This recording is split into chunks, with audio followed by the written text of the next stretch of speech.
히브리서 1장 3절입니다. 히브리서 1장 3절 말씀 우리 함께 봉독하시죠. 이는 하나님의 영광의 광채시요 그 본체의 형상이시라. 그의 능력의 말씀으로 만물을 붙드시며 죄를 정결케 하는 일을 하시고 높은 곳에 계신 위엄의 우편에 앉으셨느니라. 아멘. 자, 오늘도 역시 사도신경 강해 두 번째 시간으로 전능하사 천지를 만드신 하나님 아버지를 내가 믿사오며의 그 부분에 관한 강해를 하도록 하겠습니다. 독일의 사회과학자 막스 베버는요, 근대 자본주의의 특징인 합리성과 시민정신을 결여한 낡은 자본주의를 천민자본주의라고 명명했죠. 파리아 카피탈리스무스, 천민자본주의라 부릅니다. 파리아는 천민이라는 의미의 파리아보크에서 따온 말이에요. 베버는 자신들을 파리아보크, 천민으로 비하하면서까지 제도권에 기생해온 유대인들이 오로지 돈벌이에만 매달려서 열등감을 씻으려 했던 것에 착안해서 그런 용어를 만들어낸 거예요. 자아숭배에 빠진 죄인들이 만들어 놓은 자본주의는 결국 통전적 천민 자본주의일 수밖에 없다는 것을 저도 동의합니다. 자본주의는 전체가 천민 자본주의일 수밖에 없어요. 그렇게 오늘날 파리아 카피탈리스무스 천민 자본주의는 물질적 가치관을 우선하여 정신적 가치관을 짓밟는 금전 만능주의를 비웃는 용도로 쓰이죠. 오늘날 기독교가 바로 그 천민 자본주의화 되어버리지 않았나 생각하면 괜히 기분이 씁쓸해집니다. 저는 그 막스 베버의 책을 읽다가 천하다라는 단어의 정의를 다시 해야 한다라는 생각을 하게 되었어요. 여러분, 천하다는 게 뭡니까? 우리는 흔히 천민 하면 천박한 사람, 가난한 사람, 상스러운 사람을 떠올려요. 천민 하면 언뜻 생각나는 무리들이 누구죠? 반상의 구별이 여전히 있었을 때의 상놈, 혹은 오늘날 인도의 불가촉 천민들이 생각나죠. 그러나 진짜 천민은 하늘의 가치를 알지 못한 채 이 세상의 힘만을 추구하여 가진 게 돈밖에 없는 사람을 천민이라 그래요. 돈은 곧 세상의 힘의 개괄적 표현이라는 것은 여러분 다 아시죠? 천할 천자를 한번 보세요. 돈을 상징하는 조개패, 옛날에는 조개 껍질이 돈이었잖아요. 그래서 조개패자가 옆에 있고 창과자가 두 개 겹쳐진 쌓일 전자가 붙은 것이 천할 천자입니다. 그죠? 그 천할 천자의 본래 의미는 작은 토막, 값이 싸다, 신분이 낮다라는 뜻이에요. 전쟁이 끝나서 쓸모없어진 창들을 쌓아놓고 팔아봤자 제값 못 받는 건 당연하여서 그런 의미가 생겨난 거예요. 천할 천자는 바로 그런 의미입니다. 그래서 값이 싼, 신분이 낮은 등의 뜻으로 쓰인 거예요. 그런데 전자, 창과자 두 개를 겹쳐놓은 전자는 남은 것이라는 의미로도 쓰이죠. 그러므로 천할 천자는 돈밖에, 조개패와 남을 전이니까 돈밖에 남은 게 없는 자라는 뜻도 되는 거예요. 그러니까 천민은 가진 게 돈밖에 없다고 폼을 잡는 사람들, 이 세상에 힘을 쌓는 것이 유일한 행복의 조건이라 착각하며 사는 사람들을 총칭하여 말하는 거예요. 물론 저의 해석입니다. 어디 가서 그렇게 이야기하지 마세요. 그런 이들이야말로 값싼 자들이며 신분이 낮은 자들이라는 말이 훨씬 더 적합하고 어울리는 천민의 정의가 아닌가 싶어요. 그런데 어떻게 된 것이 요즘은 모두가 천민이 되고 싶어서 안달을 부리고 있는 것 같아요. 하늘의 가치에는 아무 관심도 없고 무조건 이 세상의 힘만을 추구하며 쌓으려고 애쓰는, 매진하는 이들, 그들이 천민이거든요. 모든 인간들이 돈 이퀄 행복, 명예 이퀄 기쁨, 인기 이퀄 만족 등의 세상이 짜놓은 거짓 등가 공식의 현혹이 되어서 마치 약속이라도 한 것처럼 세상의 힘들을 쫓아서만 달려가고 있어요. 분명 주님은 우리에게 평화를 약속하셨고, 기쁨을 약속하셨고, 안식을 약속하셨고, 행복을 약속하셨습니다. 그러나 그때마다 첨언을 하시죠. 세상이 줄 수 없는 기쁨, 혹은 내 안에 있는 기쁨, 혹은 세상이 줄 수 없는 평화,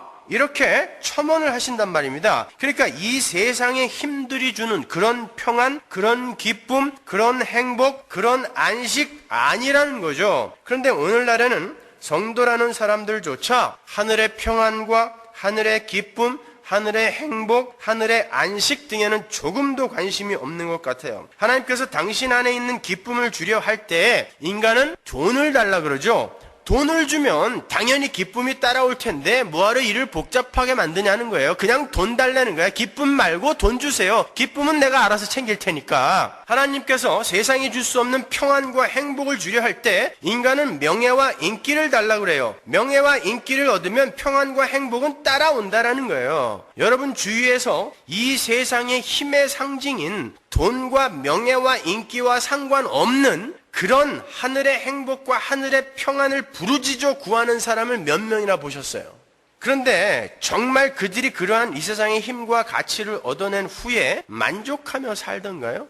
저는 제가 전도사 때 월급을 500불을 받고 살았습니다. 그래서 근근히 찬양 집회도 하고 CD도 팔아가며 하루하루를 그야말로 버텼어요. 작은 방에서 5명이 이불 깔고 한꺼번에 같이 잤거든요. 여러분 요즘 부쩍 그때가 그리워져요. 너무 생각납니다. 그때는 가족들이 정말 한 몸이었습니다. 여러분 집이 커지고 차가 좋아지고 돈이 많아진다고 해서 행복이 같이 따라오던가요? 그렇지 않습니다. 그런데 오늘날 사람들은 하나님이 그런 하늘의 행복과 기쁨과 평안을 주겠다고 하는데 말씀 속에서 누누이 약속하시는데 그건 필요 없으니까 내가 원하는 돈이나 명예나 좋은 집, 좋은 차 달라니까 라고 외치고 있는 거예요. 여전히 뭔가 불안해하고 여전히 뭔가 부족해해요. 이 세상의 힘으로는 인간들의 가슴 속에 뚫려 있는 하나님이 빠져나간 그 공허의 자리를 메울 수 없기 때문에 그렇습니다. 그럼에도 불구하고 오늘날 성도라는 사람들조차 하나님이 주시겠다고 약속하신 하늘의 기쁨과 하늘의 행복에는 관심도 없어요. 그런 거는 맛도 못 봤기 때문에 없는 걸로 여기는 거죠. 그냥 이 세상의 기쁨과 이 세상의 행복과 이 세상의 편안함을 위해서 돈과 명예와 인기와 잘남과 잘됨을 달라고 하나님께 조를 뿐이에요. 그러면 행복과 기쁨은 자기들이 알아서 챙기겠다는 것이죠. 정말 그렇게 될 수 있다면 왜 수천억 원의 재산을 가진 이가 자살을 하고 왜 인기인들이 목을 매답니까? 그것은 그러한 세상의 것들로 온전한 기쁨이나 평안이나 행복이 얻어지지 않더라는 것을 반증하는 거예요. 복권 맞아서 이혼한 사람들 90%입니다, 여러분. 왜 진짜 그 돈이 행복을 갖다 준다면 왜 이혼을 합니까? 우리 성도는 하나님의 말씀을 통하여 하나님의 약속을 통하여 이 세상에서의 상황이나 상태, 여건 등과 상관없이 하늘에 대한 소망과 믿음에 의한 행복과 기쁨과 안식과 평안을 누릴 수 있어야 되는 거예요. 왜냐하면 지금의 이 현실이 우리의 삶의 결론이 아니라 결론으로 가는 아주 잠깐의 찰나의 과정에 불과하다는 것을 우리는 알기 때문에 그래요. 그들이 바로 하늘의 백성, 하늘천, 백성민 해서 진짜 천민인 것입니다. 하늘 백성.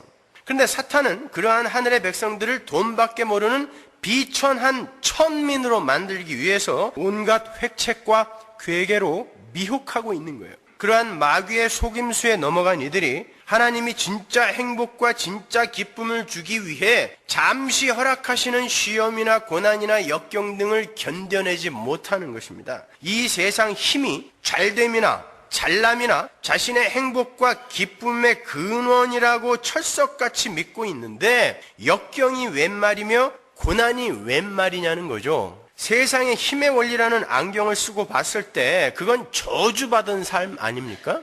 그건 마귀의 속임수예요. 그럼에도 우리는 사탄과 그 세력이 만들어 놓은 거짓 공식에 사로잡혀서 하나님의 기적적인 현실 개입을 간절히 원하고 해결사로서의 하나님의 신속한 해결을 마치 당연하다는 듯이 촉구하고 있는 거예요. 그래서 무례한 기독교의 저자 리차드 마우는 느린 하나님 믿기를 연습하라고 충고를 해요. 인스턴트 시대에 걸맞는 즉각 응답해줘야 하는 그런 하나님 말고 서서히 너희의 거룩과 하나님 나라를 완성하시는 그 하나님을 누리라는 거예요. 그리스도인은 한순간에 일어나는 하나님의 기적적인 개입을 기대할 것이 아니라 하나님과 함께 하루하루 걸어가는 여정 전체를 즐기고 누릴 줄 알아야 한다는 것입니다. 그럼에도 불구하고 우리는 하나님을 배우고 하나님을 즐기고 소망으로 행복해하는 성도의 삶에는 관심도 없고 자신의 뜻과 계획과 야망을 성취하는 데에만 창념하여 정작 누려야 하고 누릴 수 있는 하늘의 것들을 대부분 놓치고 있는 거예요. 그런데 중요한 건 그렇게 예배당 안에 앉아있는 대부분의 사람들이 자신들의 꿈과 비전을 이루기 위해서 하나님을 어루고 달래는 수준에 머물러 있기 때문에 설교자들이 그들의 비위를 맞춰줘야 한다는 거예요. 하나님 나라에 대한 기대와 소망 대신에 이 땅에서의 풍요를 약속해야 하고 어려운 가운데서도 흔들리지 않는 용사의 신앙을 가르치기보다는 그 어려움을 해결할 수 있는 비결을 제시해 줘야 돼요. 그래야 비로소 앉아있는 회중들이 만족을 한단 말입니다. 헌금 많이 하고 선교 많이 하고 봉사 많이 하고 주일 성수 잘하고 새벽기도 열심히 나오고 백일기도 열심히 하고 금식기도 열심히 하면 당신들이 원하는 것들이 다 이루어질 것이니까 투자해라. 이런 걸 사람들이 부담스러워 여길 줄 아십니까? 천만의 말씀이요. 인간의 죄성은 그런 것들을 할 때 가장 만족스러워합니다. 그래서 여러분 교회를 부흥시키려면 헌금을 무지하게 강요를 해버리거나 아니면 40일 특별 새벽 기도를 1년에 한 5회씩 실시해버리면 그 교회 금방 부흥합니다. 아닐 것 같죠? 인간들은 그런 일을 행할 때 굉장히 마음이 편해져요. 그래서 설교자들은 그러한 그들이 듣기 좋은 설교들을 한단 말이에요. 그러나 그렇게 생명의 본질에 천착해야 할 설교자들이 복음을 노골적으로 거인 문화와 만모니즘과 소유지향성 쇠퇴와 성공주의와 일치시켜서 청중의 비위를 맞춘다는 것은 참 생명의 가치를 전혀 알지 못하는 행태라 아니할 수 없어요.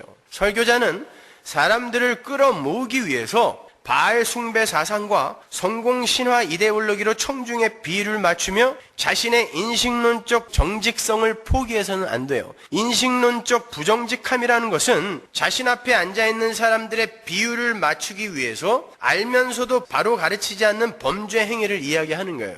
그렇게 해서 세력을 키워봤자 결국 빈 껍데기들입니다. 여러분, 깡통 소리밖에 안 나요.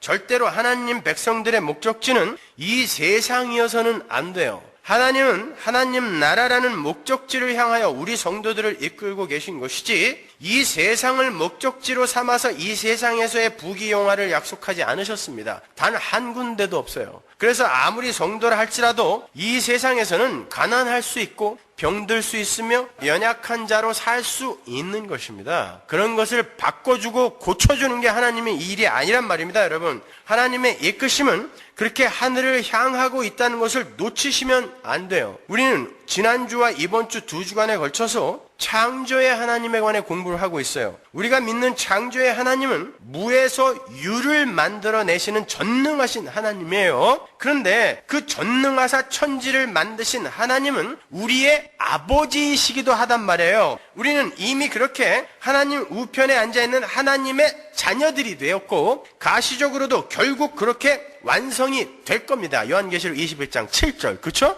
그렇다면 지금 그 아버지는 당신의 자녀들의 삶을 어떻게 바라보고 계실까요? 잘 생각해 보세요. 이신론자들이나 자연신론자들의 주장처럼 그냥 그 나름의 법칙에 따라 움직이게 만들어 놓고 멀찌감치 떨어지셔서 쉬고 계실까요?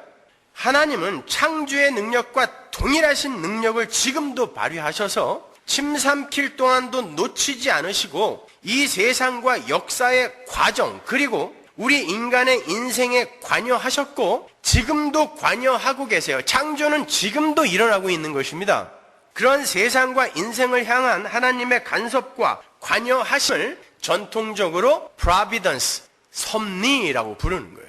섭리가 뭔지 아시겠죠? 하나님의 그 창조의 능력이 지금도 본유적이며 항존적으로 영향을 미쳐 이 세상을 이끌고 계시는 그 전체의 과정을 다 섭리라고 하는 거예요. providence. 그러니까 섭리라는 것은 하나님께서 창조하신 피조계에 대한 하나님의 지속적인 창조적 관계라고 할 수 있는 거예요. 아직 새하늘과 새 땅, 그 새 창조가 완성되지 않았잖아요. 지금 새 창조가 역창조를 거치면서 진행이 되어져 가고 있는 것입니다, 여러분. 그러한 섭리의 측면에서 우리는 지금도 하나님의 창조의 사역을 볼 수 있는 거죠. 과학의 발전이라든지 문명의 진보, 모든 것이 하나님의 창조 사역의 일환인 거예요. 그거 사람들이 만들어내는 거 아닙니다, 여러분. 지금도 뭔가가 새로운 것들이 계속 생겨나고 발전하는 건 하나님의 창조 사역의 일환인 거예요. 태초에 하나님이 계셨는데 그 하나님의 신이 수면 위에 운행했다. 라하프라는 것은 암탉이 세상을 품은 형국이라 그랬잖아요. 지금도 성령이 이 세상을 품고 있습니다. 역사를 품고 있어요. 왜? 새하늘과 새 땅, 새 창조를 완성해 가고 계신단 말입니다. 그런 의미에서 그 새하늘과 새 땅을 향한 새 창조는 섭리와 경륜으로 지금 이루어져 가고 있는 거예요. 잘 이해하셔야 되는데 이해 가시죠, 여러분? 자, 하이델베르그 요리문답 27번에 섭리란 무엇인가? 라는 질문이 있어요. 그 대답이 이러합니다. 올려주세요. 전능하시고 편재하신 하나님의 능력이시며 하나님의 손으로 하늘과 땅과 그리고 모든 피조물을 붙드시고 나뭇잎과 풀, 비와 가뭄, 풍년과 흉년, 음식물과 마시는 것들, 건강과 질병, 부와 가난, 이러한 모든 것들이 우연히 생기는 것이 아니라 하나님 아버지의 손에 의한 것입니다. 그러한 모든 다스리심을 섭리라 합니다. 정확하게 정의를 해놨죠? 이것이 바로 섭리예요. 모든 것은 그렇게 하나님의 뜻대로 하나님의 섭리 아래 이루어져 가는 거예요. 그러니까 성도의 삶 속에 일어나는 모든 일은 다 무엇에 의한 것이다? 하나님의 섭리에 의한 것이다. 아이고, 이 지지리도 궁상맞은 이 인생이 하나님의 섭리에 의한 거라고? 예, 맞습니다. 아니, 저런 외인수를 어떻게 내가 만나가지고 이 고생을 하고 있는데 이게 하나님의 섭리라고? 맞습니다. 여러분에게 인생 채찍, 사람 막대기로, 훈련 교관으로 그 자리에 있는 것입니다. 하나님의 섭리예요. 그런데 성도라는 사람들 중에도 마치 이신론을 믿는 이슬람교인들처럼 창조는 믿는데 섭리는 믿지 않는 이들이 아주 많이 있어요. 정말 마음에 들어 하지 않아요. 너무너무 부족하죠. 불평과 불만이 가득 차 있어요. 그건 하나님의 섭리를 믿지 않는 것입니다. 맞습니까? 예, 그렇게 창조를 믿고 섭리는 믿지 않는 이들을 가리켜 우리는 실천적 무신론자라고 불러요. Practical Atheist. 그들은 드라이든의 말처럼 가슴속에 종교에 대한 깊은 갈망을 지닌 합리주의자들일 뿐이에요. 이거 굉장히 치욕적인 명칭입니다, 여러분. 하나님은 성경을 통하여 끊임없이 우리들에게 너는 내 아들이고 내가 네 아버지다 라고 말씀하시죠. 계시록까지 반복하세요. 너는 내 아들이고 나는 네 아버지야. 이걸 반복하고 반복하신단 말이에요. 그 말씀의 진리를 잘 이해하셔야 돼요. 갓 태어난 아기를 바라보면서 감격에 찬 목소리로 아기의 손을 이렇게 만지면서 아가야, 내가 네 아빠야 라고 이야기할 때 여러분, 우리가 그 아이에게 단순히 내가 네 아빠라는 그 정보를 전달하는 것입니까? 아니죠. 내가 네 아빠야 라고 아버지가 아이에게 말을 하는 것은 나는 네 아빠이므로 너의 인생을 내가 돌봐줄 거야. 내가 책임져 줄 거야. 걱정하지 마. 아가야, 나는 네 아빠야. 그 말 하나에 다 담겨 있는 거예요. 마찬가지로 하나님이 그렇게 수시로 반복적으로 내가 네 아버지야 라고 이야기를 하시는 것은 내가 네 인생을 지키겠다라는 것입니다. 그 아버지의 지키심에 그 현실이 여러분의 인생으로 드러나 있는 거예요, 지금. 야, 그 아버지 진짜 능력도 없다. 그렇게 지키신 게 이 모양이야? 혹시 그렇게 생각하세요? 그 사람들이 바로 이 세상에 눈을 두고 있는 사람들입니다. 이 세상을 결론으로 생각하는 거예요. 그러니까 이 세상에 자기의 현실을 떠올려 놓고 우리 아버지는 무능력한 자라고 이야기하는 거예요. 지금 엄청난 그 뒤에서 엄청난 것들을 이루어가고 계신데 그걸 못 보고 있는 것입니다. 그들을 실천적 무신론자라고 이야기한다니까요. 이 섭리교리에 대한 또 하나의 큰 오해는 헤겔의 사상에서 나타나고 있는 바와 같은 범신론이에요. 범신론의 범위가 여러분 굉장히 큽니다. 이는 이신론과는 달리 섭리를 받아들이는 것 같으나 성경이 말하는 바대로 그 섭리를 이해하지 않고요. 섭리의 그 과정이 하나님의 존재에까지 영향을 미치는 것으로 잘못 이해하고 있는 거예요. 그걸 만유재신론이라고 하죠. 페넨티즘, 만유재신론. 이 만유재신론은 무지하게 위험한 거예요, 여러분. 이것은 하버드의 철학자 화이트헤드로 대표되는 과정신학과 몰트만과 융엘의 새로운 십자가의 신학, 큐피트 등의 비실제론적 신학, 칼바르트의 신학 등에 아주 편만하게 번져 있어요. 기독교 신학과 범신론은 물과 기름입니다. 절대 섞여서는 안 되고 섞일 수도 없어요.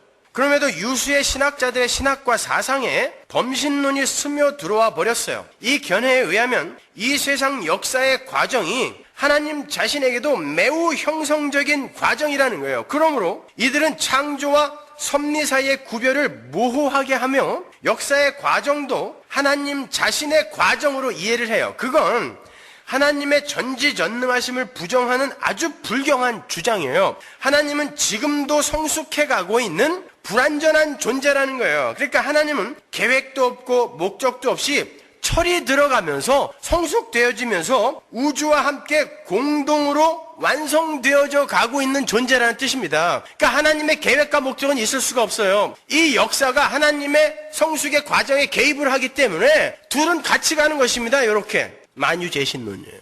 그건 상당히 위험한 것입니다, 여러분. 하나님의 능력은 본유적이며 항존적이에요. 하나님께서 창조 때에 사용하신 그 능력은 완전하신 능력입니다. 거기에서 더 발전될 게 없어요.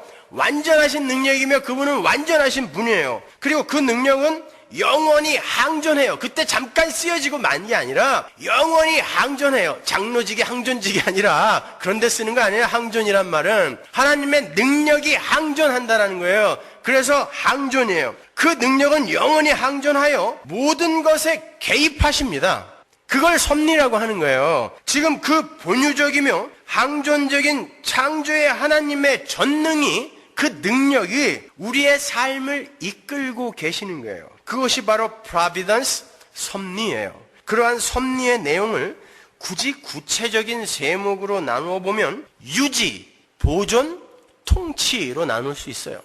하나님은 유지하고 보존하고 통치하기 위해 섭리를 사용하시는 거예요. 그것을 성경이 한 단어로 붙드심이라고 표현을 하기도 합니다. 오늘 본문을 다시 한번 보세요. 히브리서 1장 2절부터 보죠.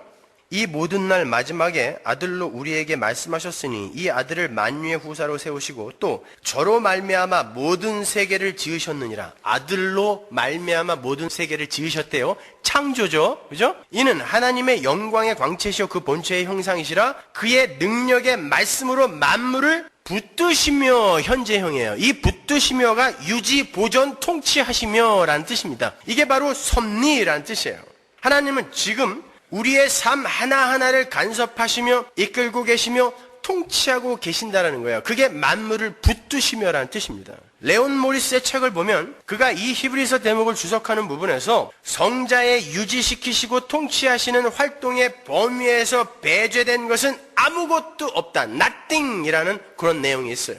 nothing. 성자에 유지시키고 보존하시고 통치하시는 그 범위 안에서 벗어난 것은 단 하나도 없다. nothing. 맞습니다. 이 세상에 있는 모든 것이 다 하나님께서 붙드시는 대상이에요. 우리의 생명도 존재도 그 하나하나의 움직임도 전부 다 하나님께서 우리를 붙드시는 손길의 결과로 존재하는 거예요. 이 세상에 있는 것들 가운데 하나님과 관련을 가지지 않고 있는 존재는 아무것도 없다라는 말입니다. 시편 104편으로 가볼게요. 27절. 이것들이 만물이란 뜻이에요. 다 주께서 때를 따라 식물 주시기를 바라나이다. 주께서 주신즉 저희가 취하며 주께서 손을 펴신즉 저희가 좋은 것으로 만족하다가 주께서 낯을 숨기신즉 저희가 떨고 주께서 저희 호흡을 취하신즉 저희가 죽어 본 흙으로 돌아가나이다. 나면서부터 존재, 유지, 보존, 죽음까지 전부 어디에서 비롯된 거예요? 주의 붙드심. 느헤미야 9장 6절로 가보세요. 오직 주는 여호와시라. 하늘과 하늘들의 하늘과 일월 성신과 땅과 땅 위의 만물과 바다와 그 가운데 모든 것을 지으시고 다 보존하시오니. 그렇죠? 하나님은 창조하시고 지금 보존하고 계시고 결론까지 내시는 분이란 말입니다. 이 세상 그 어느 것도 하나님의 장중에서 벗어나 있는 것이 없어요. 그런데 지금 그 예수님이 하나님의 명을 받아 창조하시고 보존하시는 예수님이 어디 계세요? 여러분 안에 계시잖아요. 믿으십니까? 예수 믿는다는 사람 중에 그 예수를 안 믿는 사람이 하도 많아서 자주 확인을 해야 돼요. 여러분 예수 믿으시죠? 그 예수가 여러분 안에 계세요? 맞습니다. 여러분이 그 예수를 주로 고백하고 시인한다는 것 자체가 여러분 안에 성령이, 예수의 영이 계신다는 증거잖아요. 여러분 안에 예수가 계세요. 따라서 여러분에게 일어나는 모든 사건과 여러분이 처해 있는 상태와 상황은 모두 지금도 항존적인 전능으로 만물을 붙들고 계신 하나님의 섭리 가운데 일어나는 거예요. 창조의 하나님의 전지전능이 최고로 발휘되는 상태에서 여러분의 현실이 주어지고 있는 거예요. 그러니까 여러분의 현실이 지금 최고의 상태인 거예요. 아, 나는 동의 못해. 나는 너무 불만이 많아. 그 사람들을 실천적 무신론자라고 하는 거라니까요. 하나님의 전지전능한 그 창조의 능력이 부족함이 있어요, 없어요?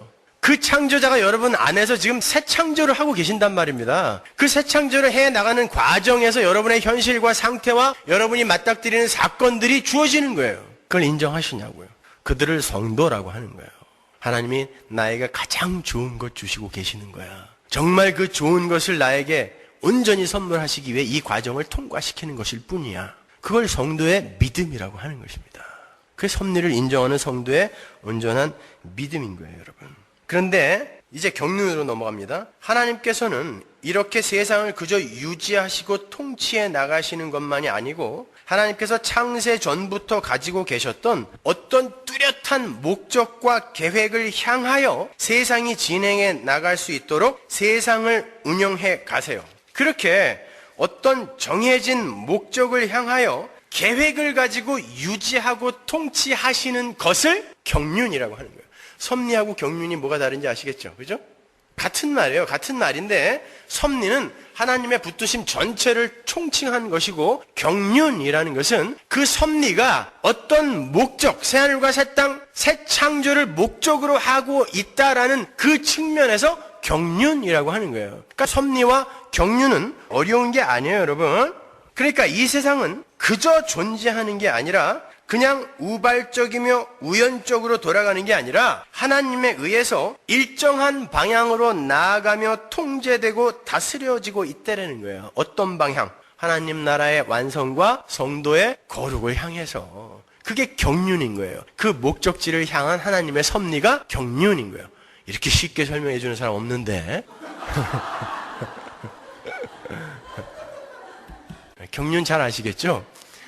사람들이 경륜 하는데 그게 무슨 말인가 궁금했잖아요. 그죠? 하나님의 통치는 인간의 역사와 민족들의 흥망성쇠에서도 분명히 나타나요. 국가의 생성과 멸망, 제왕의 즉위와 폐위, 이런 거 우연적으로 우발적으로 일어나는 거 아닙니다. 전부 하나님이 세우시는 거예요. 하나님이 부수시는 것입니다. 다니엘서 2장 21절 보세요. 그는 때와 기한을 변하시며 왕들을 패하시고 왕들을 세우시며 지혜자에게 지혜를 주시고 지식자에게 총명을 주시는도다. 그죠? 왕들을 패하시고 세우시는 것도 다 하나님의 주권 안에 있다는 거예요. 이명박 씨 누가 세웠어요? 하나님이 세우신 것입니다. 더 이상 말 안 할게요. 바벨론의 느부갓네살 왕도 똑같은 고백을 하죠. 다니엘서 4장으로 가면 7년 동안 바벨론의 느부갓네살 왕을, 당시 세계의 왕이었어요. 그 사람을 들판으로 내쫓아가지고 소들하고 같이 풀을 먹게 만듭니다. 하나님이. 그리고는 때가 되니까 다시 불러들여요. 그때 느부갓네살이 뭐라고 고백합니까? 이 세상에 나라와 왕은 하나님이 세우시고 하나님이 피하시는 거구나. 느부갓네살 왕이 고백합니다.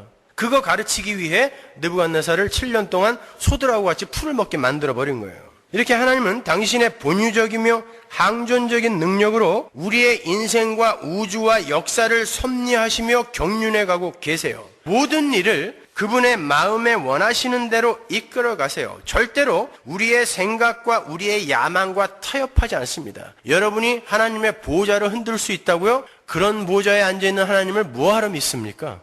수시로 흔들려서 아이고 어지러워. 그래 들어줄게. 그만 흔들어. 그걸 하나님이라고 합니까? 그건 하나님의 속성에 위배되는 거잖아요. 섭리도 경륜도 할 수 없는 그냥 무력한 존재. 그건 과정신학에서의 하나님일 뿐이에요.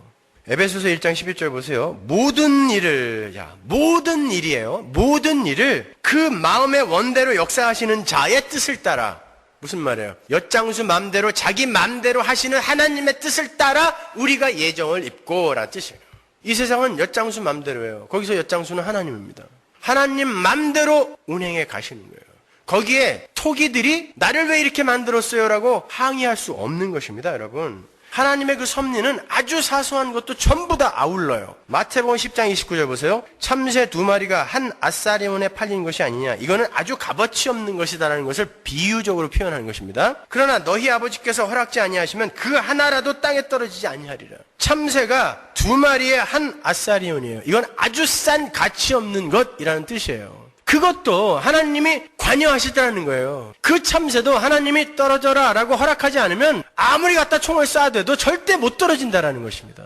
근데 너희는 참새보다 귀하지 않느냐라는 거예요. 그런데 너희의 삶이 우연적이고 우발적으로 일어났다라고 믿을 수 있겠냐는 거예요. 다 내가 관여하여 허락한 삶이라는 것입니다. 머리카락까지 세신받았대요. 보통 사람들이 평균 3만 개의 머리카락을 갖고 있다 그래요. 그 머리카락이 하나라도 땅에 떨어지는 게 하나님의 허락 없이는 안 된다는 것입니다. 그게 하나님의 뜻일 때만 떨어지는 거예요. 우리 이성호 집사님이 머리카락이 원래 저렇게 많이 없진 않았을 거예요. 그죠? 많이 빠졌어요. 밤마다 이혜경 집사님이 뽑는 걸까요? 자고 있을 때? 아닐 거예요. 그죠? 하나님이 허락하셔서 빠지는 거예요. 왜? 하나님의 뜻이기 때문에. 이유가 있는 것입니다. 우리는 몰라요. 근데 이유가 있어서 하나님께서 빠지게 하시는 거예요. 하나님의 섭리는 그렇게 세밀한 거예요. 더 빠지면 옆에 있는 처남처럼 빡빡 깎는 수밖에 없는 거예요. 그래도 그게 하나님의 뜻입니다. 그러면 그대로 그 뜻을 갖고 순응하는 삶을 사는 거예요. 괜히 가서 몇만 불씩 주고 심고 그러지 마세요. 그거 하나님의 뜻에 역행하는 것입니다, 여러분. 그 뜻대로 사는 이들이 있다를 보여주는 거예요, 저렇게. 오늘 또 이거 시험 들겠네. 그만한 그릇이 되기 때문에 제가 예화로 쓰는 거죠. 보여주는 것입니다. 왜 가려요, 그걸? 그렇게 하나님의 섭리는 아주 사소한 것에까지 영향을 미치고 있어요. 그렇다면 여러분이 지금 당면하고 있는 여러분의 상황들, 여러분의 일상들, 여러분의 현실들은 어떻겠습니까? 하나님이 허락하시는 거예요. 내 아들, 내 딸들 그 상황 속에서 믿음이라는 거 한번 보여줘봐. 세상에게 그들이 어떻게 하나님을 신뢰하며 끝까지 하나님을 의존하는가 한번 보여줘봐. 그리고 그걸 어떻게 자랑스러워하는지 한번 보여줘봐 라고 여러분의 삶 속에 각기 다른 삶을 지금 허락하신 것입니다. 각기 다른 역할을 그때에 잘 감내해내면 되는 거예요. 잘 견뎌내시면 되는 것입니다, 여러분. 그걸 섭리라고 해요. 다 이유가 있어서 그렇게 만드시는 거라는 거예요. 그렇다면 우리는 하나님의 조종에 의해서 놀아나는 꼭두각시인가? 거기에 대해서는 제가 여러 번 설명해 드렸잖아요. 하나님은 제1원인이신 하나님은 제2원인, 인간의 작용과 의지에 절대 강요하지 않으세요. 강제하지 않으십니다. 그러면서 그걸 어떻게 하나님의 주권 안에서 그들의 제2원인을 강제하지 않고 일을 수행해 나가시는가? 그건 신비로 남겨두는 거예요. 전지전능하시기 때문에 그러시는 거예요. 왜? 하나님이 우리를 강제하신다면 하나님은 우리를 심판할 근거를 놓치게 되는 것입니다. 그걸 우리 신앙의 선배들이 동시발생 혹은 협력, concurrence, cooperation이라고 명명을 했죠. 그러나 그건 말로 설명을 할 수는 없어요. 제가 여러 편에 걸쳐서 설명을 해드렸지만 흡족하지 않잖아요. 그죠? 어떻게 인간의 말로, 인간의 지식으로 하나님을 설명합니까? 그분의 전지전능을 어떻게 설명해요? 오히려 설명 안 되는 게 있는 게 다행이에요, 저는. 우리가 다 설명할 수 있는 하나님을 뭐하러 믿어요? 따라서 그러한 섭리와 경륜의 교리에 비추어 보았을 때에 이 세상에 우연히 일어나거나 우발적으로 일어나는 일은 하나도 없어요. 동의하시죠? 모든 것이 하나님의 계획 안에서 착착 진행되어져 가고 있는 거예요. 그가 성도라면 두말할 것도 없어요.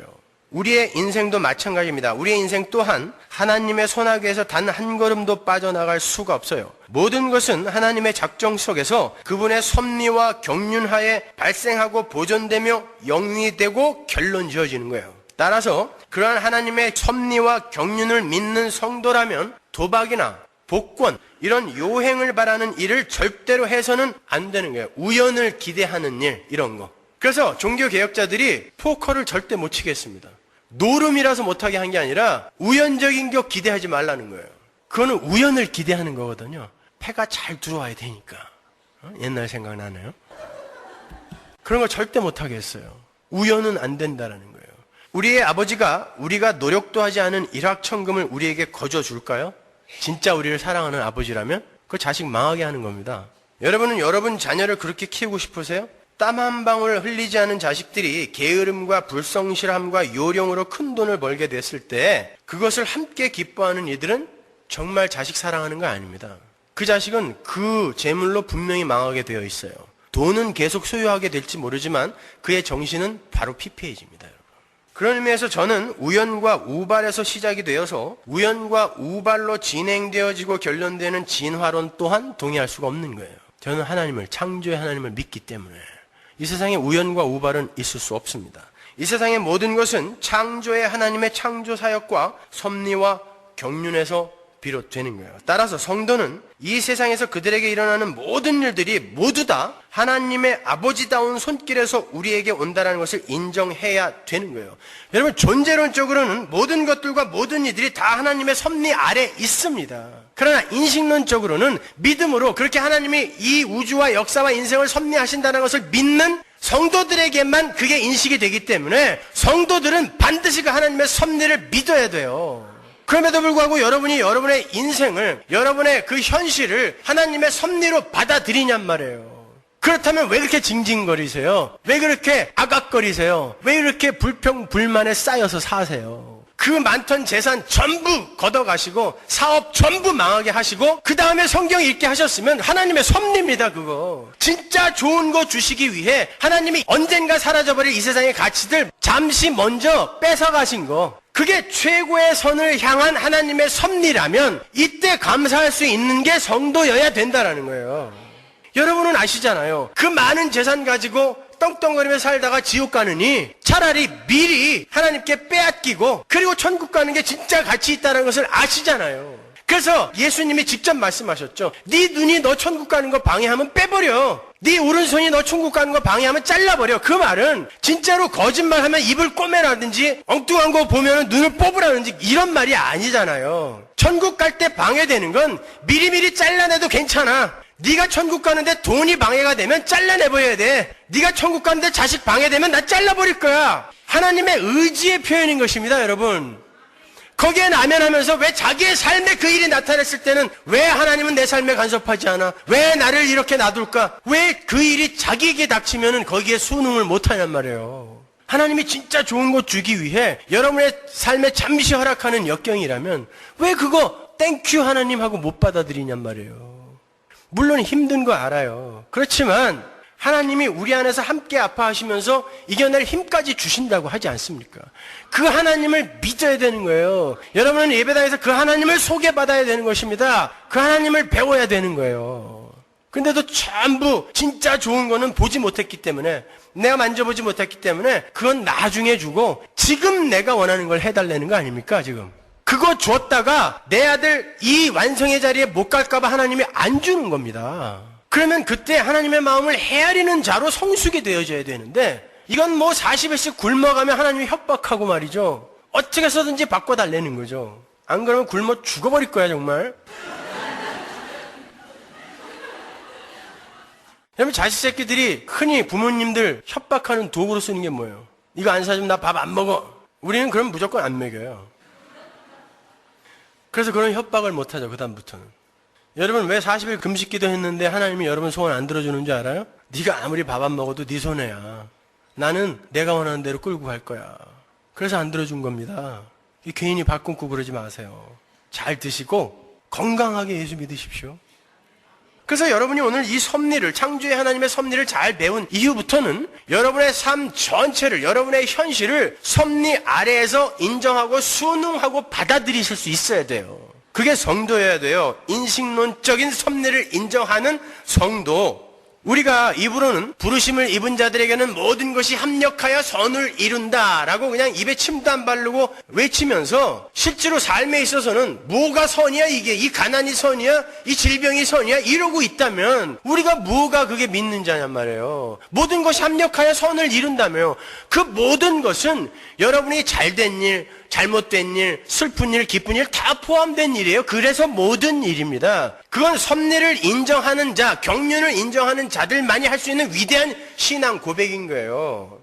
내가 원하는 좋은 일만 합력하여 선을 이룬다? 아니잖아요. 그런데 왜 그것만을 원하십니까?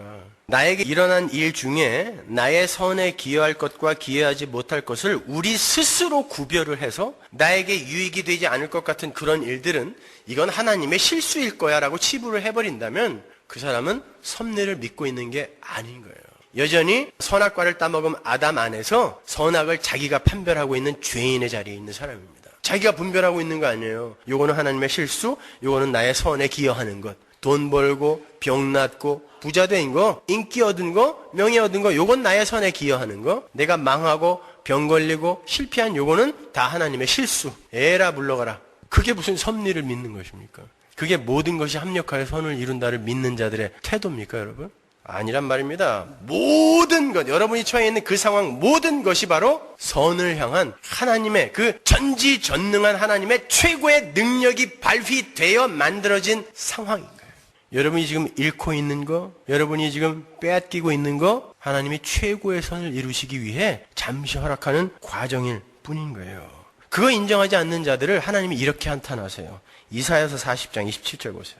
야곱아, 네가 어찌하여 불평하며 이스라엘아, 네가 어찌하여 불만을 토로하느냐? 어찌하여 주께서는 나의 사정을 모르시고 하나님께서는 나의 정당한 권리를 지켜주시지 않는다 하느냐? 너는 알지 못하였느냐? 너는 듣지 못하였느냐? 주님은 영원하신 하나님이시다. 땅 끝까지 창조하신 분이시다. 그는 피곤을 느끼지 않으시며 지칠 줄을 모르시며 그 지혜가 무궁하신 분이시다, 이놈들아. 근데 니들이 지금 불평하며 한탄하고 있어? 불만을 토로하고 있어? 하나님이 하신 말씀이에요.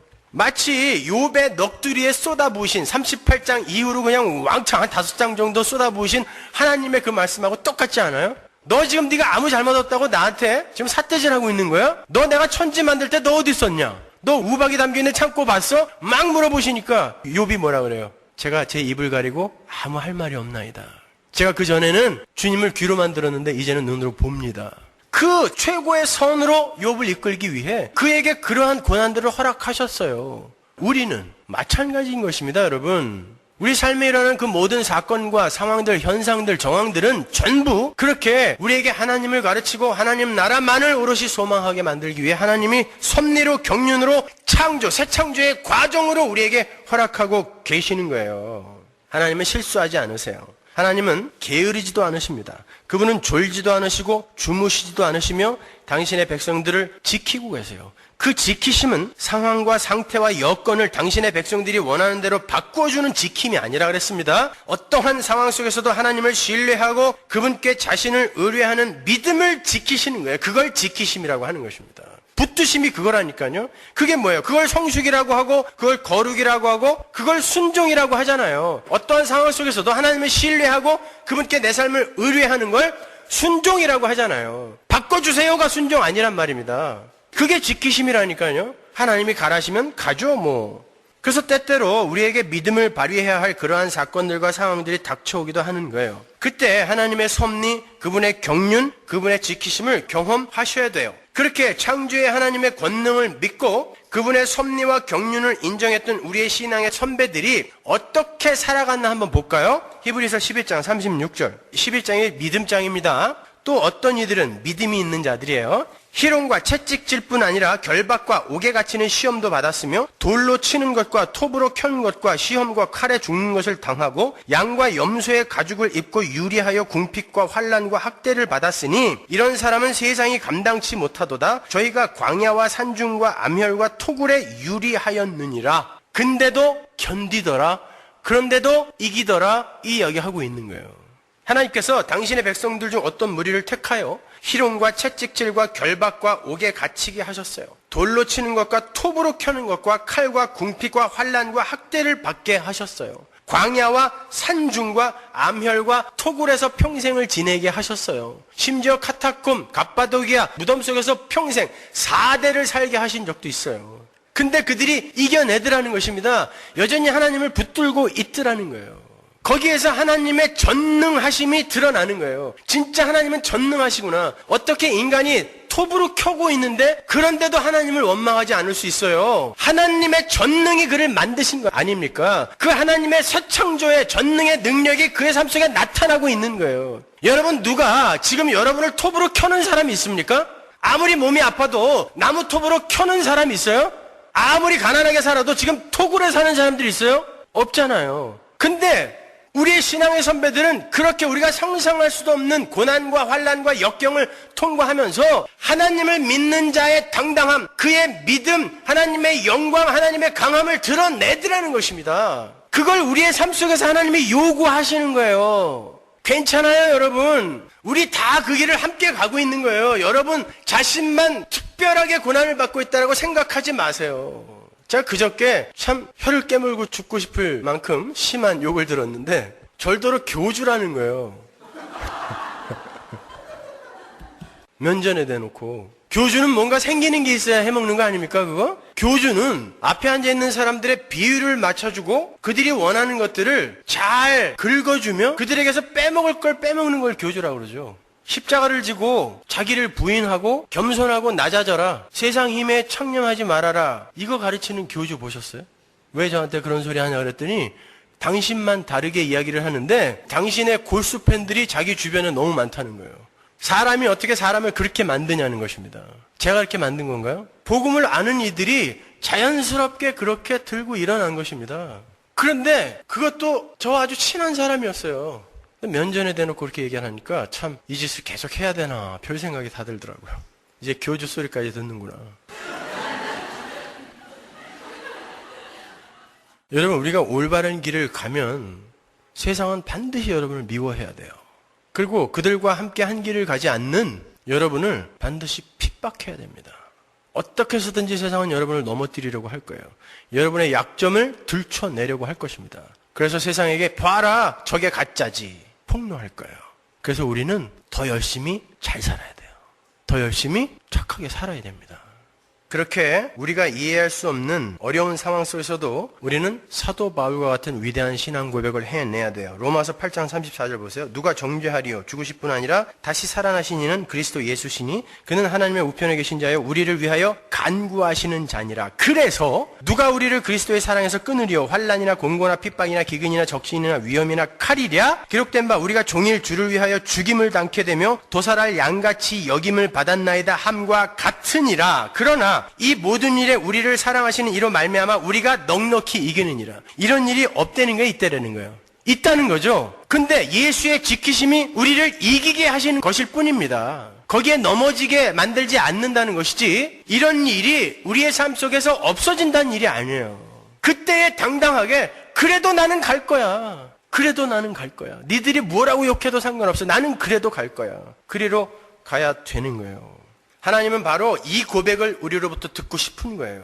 환난이나 공고나 핍박이나 기근이나 위험 속에서도 세상아 그 어떤 것으로 한번 나를 괴롭혀봐라. 내가 흔들리나? 난 절대 흔들리지 않아. 우리 하나님께서 나를 사랑하시고 나를 선택하셔서 지금도 섭리와 경륜으로 이 순간에도 나를 이끌고 계심으로 나는 이까지 고난들 넉넉히 이길 수 있어. 바로 이 고백, 이 믿음의 고백을 듣고 싶으신 거예요. 하나님은요. 그 자리로 우리를 이끌고 가는 거예요. 그런데 그 상황들을 바꿔달라는 여전히 젖병 물고 저쪽 기저귀 갈아줘 이러고 있는 당신의 백성들을 볼 때 하나님이 얼마나 속이 타시겠습니까? 하나님의 섭리는 우리 성도의 새 창조를 향하여 경륜되고 있는 것이기 때문에 거기에는 한치의 오차도 한치의 실수도 있을 수 없는 것이기 때문에 우리는 우리의 현실을 순응하며 받아들이는 거예요. 심지어 감사와 기쁨으로 받아들여 버리는 거예요. 안 돼도 해보는 거예요, 한번. 왜 내 생각대로 움직여주지 않느냐고, 왜 내 계획대로 이루어주시지 않느냐고 여러분 힘 빼지 마세요. 하나님은 우리의 말을 들으시고 당신의 전능을 포기하시는 분이 아니에요. 섭리의 주인은 하나님이시지 우리가 아닌 것입니다. 하나님은 하나님의 생각대로 한치의 오차도 없이 새하늘과 새 땅을 창조하고 계세요. 그런데 거기에 여러분의 의견을 내놓고 왜 내 의견을 들어주지 않느냐고 항의를 하실 겁니까? 청사진 바꾸라고 이야기하실 거예요? 이미 창세전에 계획된 그 계획을?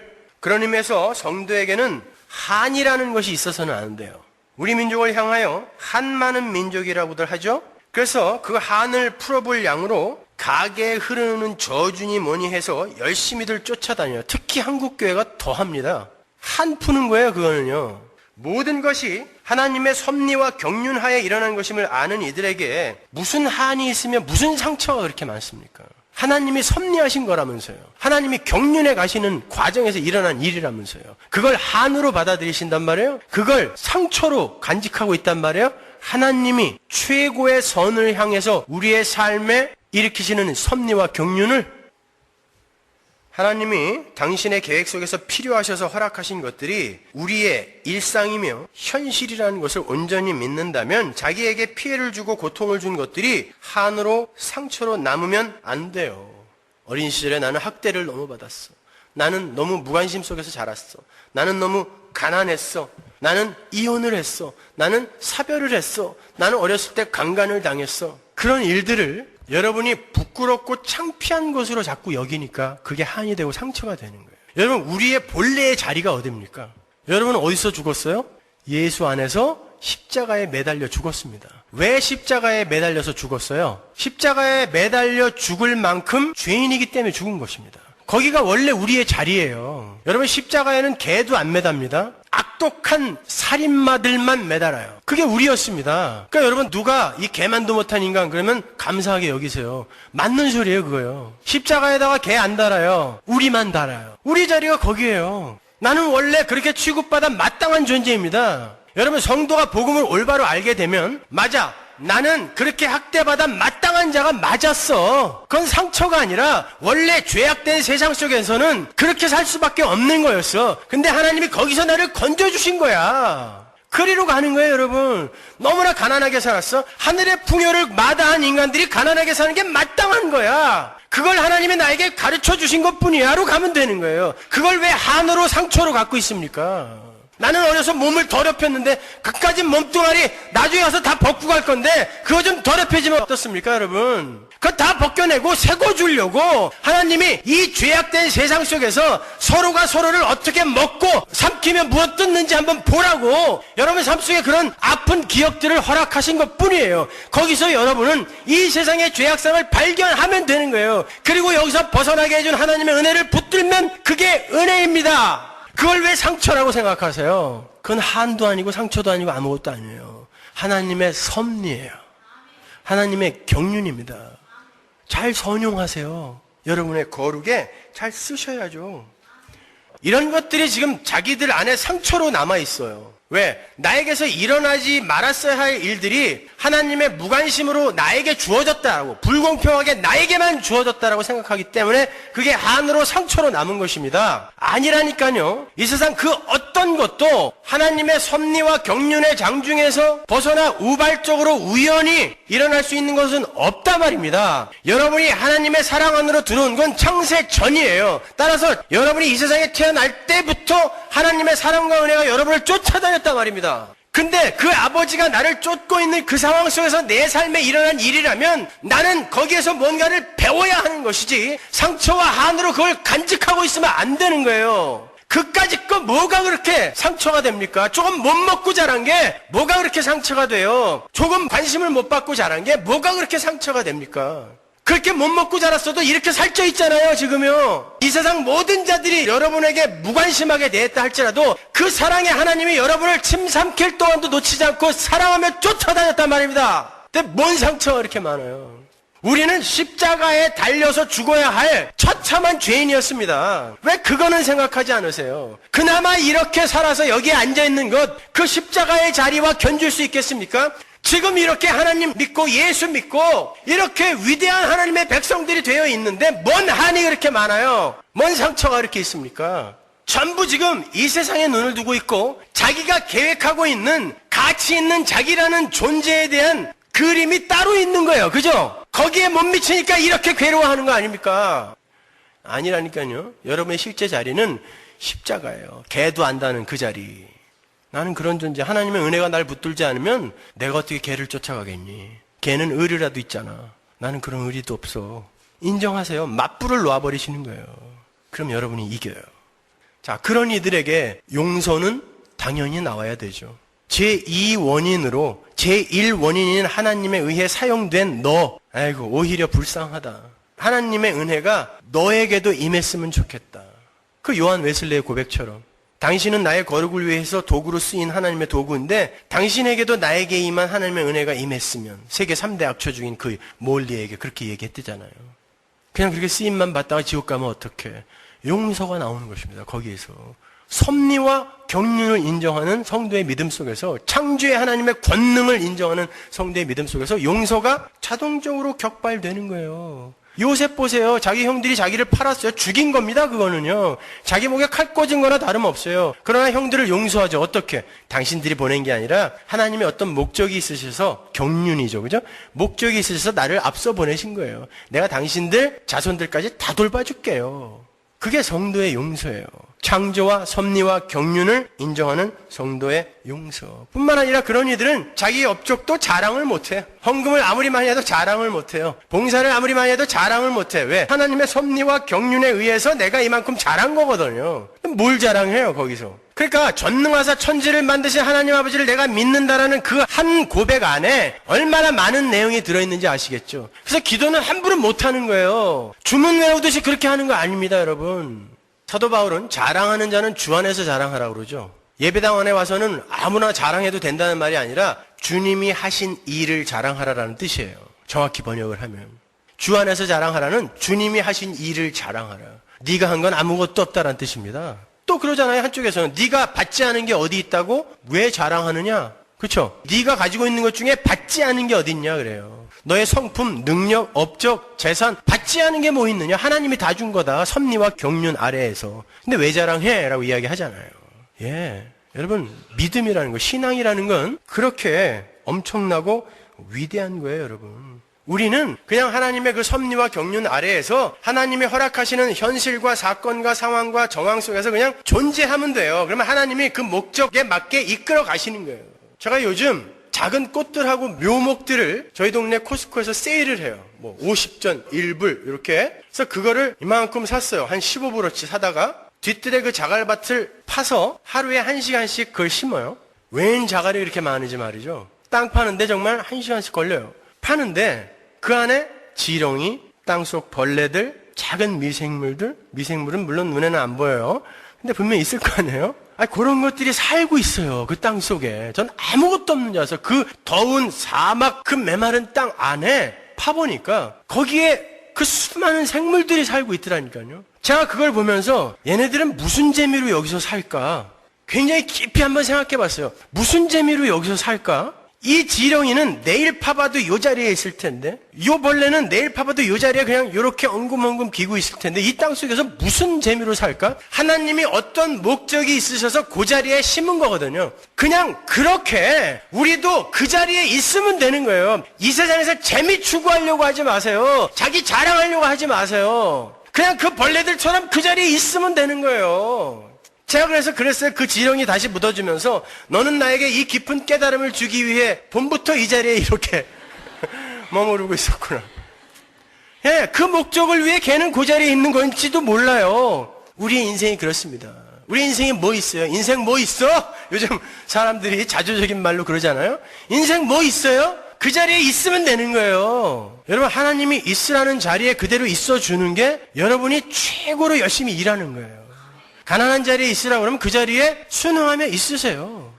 뭐 마약이라도 팔아서 미수라도 해서 어떻게 해서든지 여기서 벗어나겠다. 이거 안 된단 말입니다.